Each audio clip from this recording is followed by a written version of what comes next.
दोस्तों, हम सब की लाइफ में फाइनेंशियल प्लानिंग करना बहुत बड़ा चैलेंज रहता है। अगर कोई पर्सन अपने गोल्स को अचीव करने में फेल होता है तो इसका एक बड़ा रीज़न यही रहता है कि कहीं ना कहीं वो अच्छे से फाइनेंशियल प्लानिंग नहीं कर पा रहा। तो लाइफ में अपने फाइनेंशियल गोल्स को अचीव करने के लिए फाइनेंशियल प्लानिंग बहुत ज़रूरी है। तो आज की वीडियो में हम इसी की बात करेंगे। आज हम फाइनेंशियल प्लानिंग को अच्छे से समझेंगे कि ये होती क्या है, इसके क्या बेनिफिट्स होते हैं एंड उन रूल्स को भी डिस्कस करेंगे जिनको अप्लाई करके आप सक्सेसफुली फाइनेंशियल प्लानिंग कर पाओगे। तो पहले समझते हैं कि फाइनेंशियल प्लानिंग होती क्या है। फाइनेंशियल प्लानिंग एक प्रोसेस है जिसमें आप अपनी इनकम, एक्सपेंसेस एंड इन्वेस्टमेंट को इस तरह कंट्रोल करते हैं जिससे कि आप अपने पैसे को मैनेज कर सकें ताकि आपको अपने फाइनेंशियल गोल्स को अचीव करने में कोई प्रॉब्लम ना हो। For example, own a house, save for vacation, buying a car etcetera. आपके हार्ड वर्क से कमाए गए पैसे को अच्छी तरह यूटिलाइज करने में फाइनेंशियल प्लानिंग आपकी हेल्प करती है। तो फाइनेंशियल प्लानिंग करने से आपको बेनिफिट्स क्या होंगे, आइए जानते हैं। सबसे पहला बेनिफिट है इट इंक्रीजेज योर सेविंग्स। अब देखिए, बिना फाइनेंशियल प्लानिंग के भी सेविंग्स हो सकती हैं, पर वो हो नहीं पाता है। अगर हुआ भी तो वो उतना एफिशिएंट नहीं होगा।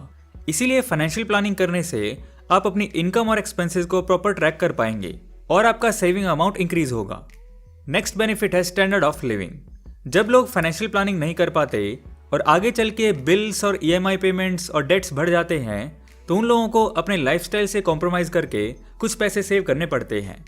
लेकिन प्रॉपर फाइनेंशियल प्लानिंग से स्टैंडर्ड ऑफ लिविंग इंक्रीज होती है या एटलीस्ट मेंटेन तो रहती ही है।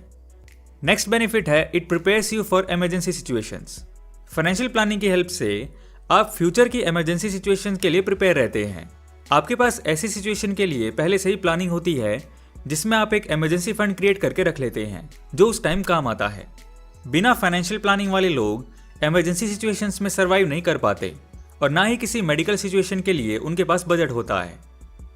अगला बेनिफिट है पीस ऑफ माइंड। अब जब आपके पास प्लानिंग होगी इमरजेंसी सिचुएशंस के लिए एंड फ्यूचर गोल्स को अचीव करने का बजट होगा तो ये आपके माइंड को पीस प्रोवाइड करेगा। फाइनेंशियल प्लानिंग की हेल्प से आप अपने फ्यूचर को लेकर सेफ और सिक्योर फील करते हैं और अपने काम को और अच्छे तरीके से कर पाते हैं। तो आगे हम बात करेंगे कि कैसे फाइनेंशियल प्लानिंग की जा सकती है। लेकिन दोस्तों, वीडियो में आगे बढ़ने से पहले बात करते हैं एक ऐसे न्यू एज इन्वेस्टमेंट ऑप्शन के बारे में जो आपको दे सकता है पैसिव इनकम के साथ साथ बेहतरीन रिटर्न्स। मैं बात कर रहा हूं ग्रिप की, जो इंडिया का सबसे बड़ा अल्टरनेटिव इन्वेस्टमेंट प्लेटफॉर्म है। gripinvest.in वेबसाइट पे जाके आप और मुझ जैसे रिटेल इन्वेस्टर्स अलग अलग फिजिकल एसेट्स में इन्वेस्ट कर सकते हैं जो इंडिया की लीडिंग कंपनीज को लीज पे दिए जाते हैं। बदले में ये कंपनीज एक फिक्स मंथली रिटर्न्स देती हैं। क्योंकि ग्रिप के थ्रू आप लीज कॉन्ट्रैक्ट में इन्वेस्ट करते हैं, इसलिए इस इन्वेस्टमेंट अपॉर्चुनिटी को कहते हैं लीज इन्वेस्टिंग। लीज इन्वेस्टिंग के कई सारे बेनिफिट्स हैं।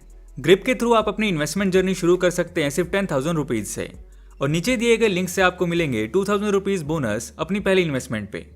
दूसरा ये कि लीज इन्वेस्टिंग से आपको मिलते हैं FD से 2 से 3 गुना रिटर्न्स। साथ में ये रिटर्न्स मार्केट से लिंक नहीं है, इसलिए यहाँ पर कोई फ्लक्चुएशन भी नहीं होगी। इन्वेस्टमेंट के टाइम पे आपको पता होता है कि आपको कब और कितने रिटर्न्स मिलेंगे। लीज इन्वेस्टिंग आपको अपॉर्चुनिटी देती है अपने इन्वेस्टमेंट पोर्टफोलियो को डाइवर्सिफाई करने की और साथ में एक पैसिव इनकम क्रिएट करने की। लीजिंग के प्रोसेस में काफी वेरिएबल्स होते हैं, लेकिन ग्रिप इन्वेस्टर्स के लिए पूरी end to end journey manage करता है। अब बात आती है कि ग्रिप सेफ है या नहीं। तो अभी तक ग्रिप ने लगभग 203 करोड़ तक का इन्वेस्टमेंट रेज किया है अपनी 2 लाख इन्वेस्टर कम्युनिटी से, और इसमें लगभग 44 करोड़ के रिटर्न्स इन्वेस्टर्स को वापस भी दिए जा चुके हैं, और वो भी 0 डिफॉल्ट पेमेंट्स के साथ। ग्रिप प्लेटफॉर्म पे आप ये सारी डिटेल्स खुद चेक कर सकते हैं। बहुत सारे डिस्ट्रप्टिव बिजनेसेस जैसे Udaan, Stanza Living, Zip, Bounce, FabAlley etcetera जैसी जानी मानी कंपनीज ग्रिप के प्लेटफॉर्म से पैसा रेज कर चुकी हैं। तो अगर आप ग्रिप के साथ इन्वेस्ट करना चाहते हैं तो लिंक आपको डिस्क्रिप्शन में मिल जाएगा।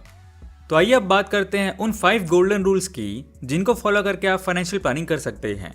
तो पहला रूल है सेव योर मनी।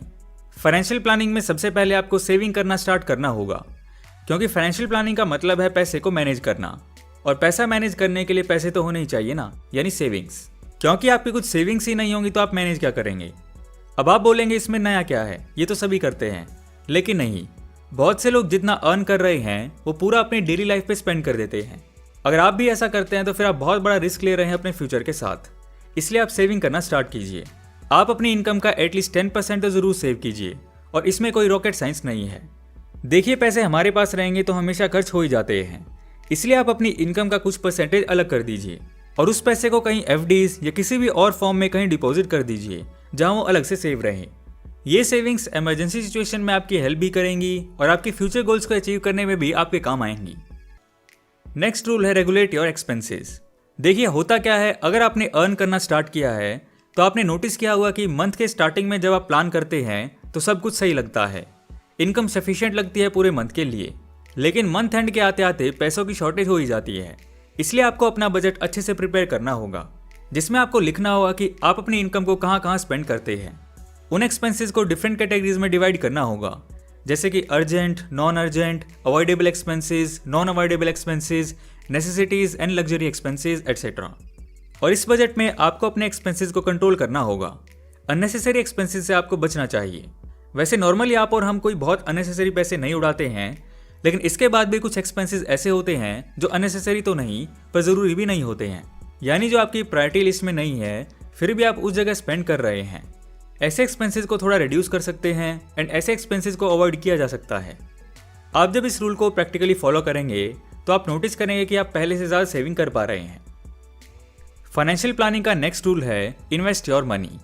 सिर्फ पैसा सेव कर लेना काफ़ी नहीं, आपको उन पैसों को इन्वेस्ट करना होगा जहां वो पैसे आपको प्रॉफिट दे सके।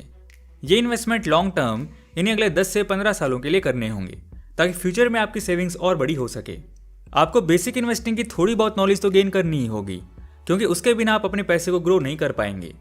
इसमें रिस्क फैक्टर भी इन्वॉल्व रहता है, इसलिए आपको सिर्फ एक ही जगह इन्वेस्ट करने से बचना चाहिए। आपको ये रिस्क रिड्यूस करने के लिए अलग अलग चीज़ों में इन्वेस्ट करना चाहिए। अगला रूल है प्लान योर रिटायरमेंट। कहा जाता है कि जिस टाइम आप पैसे कमा रहे हैं तब आपको उस टाइम के लिए सेविंग्स एंड प्लानिंग करनी चाहिए जिस टाइम आप कमा नहीं रहे होंगे, यानी आफ्टर रिटायरमेंट। अगर आप अभी से अपने रिटायरमेंट के लिए प्लानिंग करेंगे तब जाके एक हैप्पी रिटायरमेंट ले पाएंगे। अदरवाइज कई लोग तो रिटायरमेंट लेना चाहते हैं या एज हो गई है रिटायरमेंट की, फिर भी मजबूरी में काम करते हैं ताकि पैसों की दिक्कत ना हो। मतलब अगर इतने साल जॉब करने के बाद भी उनको इसीलिए काम करना पड़ रहा है क्योंकि पैसे नहीं हैं, इसका मतलब ये है कि जब वो अपनी लाइफ में आपकी स्टेज पे थे तब उन्होंने अपना रिटायरमेंट प्लान नहीं किया था। लेकिन आपके पास मौका है, आपको अभी से स्टार्ट करना होगा। आप इसके लिए किसी भी पेंशन स्कीम में इन्वेस्टिंग स्टार्ट कर सकते हैं। नेक्स्ट रूल है नेवर इग्नोर टैक्सेस। देखिए टैक्सेशन आपकी अर्निंग का मेजर पार्ट है, आप इसको इग्नोर नहीं कर सकते। कई लोग इसको ईजिली लेते हैं या पुश करते हैं कि अरे बाद में पे हो जाएगा, लेकिन आपको ऐसा नहीं करना है। आपको कैलेंडर प्रिपेयर करना होगा जिसमें आप टाइम टू टाइम टैक्स पे कर सकें और इसको अच्छे से मैनेज कर सकें। साथ ही साथ आपको प्लान करना होगा कि कैसे आप अपने टैक्सेस को रिड्यूस कर सकते हैं। आपको ये भी कैलकुलेट करना है कि सैलरी में से टैक्स कट होने के बाद कितना अमाउंट बचेगा, उस अमाउंट के अकॉर्डिंग आपको बजट मैनेज करना है। आप अपने टैक्स को कम भी कर सकते हैं लीगल तरीके से। फॉर एग्जाम्पल जैसे कई सेक्टर्स और प्लेटफॉर्म्स पर इन्वेस्ट करने पर टैक्स की छूट मिल जाती है। टैक्स सेव करने और इन्वेस्टमेंट जैसे डीप फाइनेंशियल मैटर्स पे आप फाइनेंशियल एडवाइजर्स की हेल्प भी ले सकते हैं। दोस्तों वॉरेन बफेट की एक लाइन याद रखिएगा, spend what is left after saving. आपको अभी से फाइनेंशियल प्लानिंग पर फोकस करना होगा, नहीं तो फ्यूचर गोल्स को अचीव करने में या आफ्टर रिटायरमेंट इमरजेंसी सिचुएशंस में सर्वाइव करने में आपको प्रॉब्लम आएगी। तो दोस्तों आज की वीडियो में इतना ही, मिलते हैं आपसे नेक्स्ट वीडियो में ऐसे ही नॉलेजेबल टॉपिक के साथ। सो दोस्तों वीडियो पसंद आया तो लाइक एंड शेयर करो यार, एंड नहीं हो तो इस चैनल को सब्सक्राइब कर लो, क्योंकि मैं ऐसी वीडियोस आपके लिए लाता रहूँगा। And thanks for watching.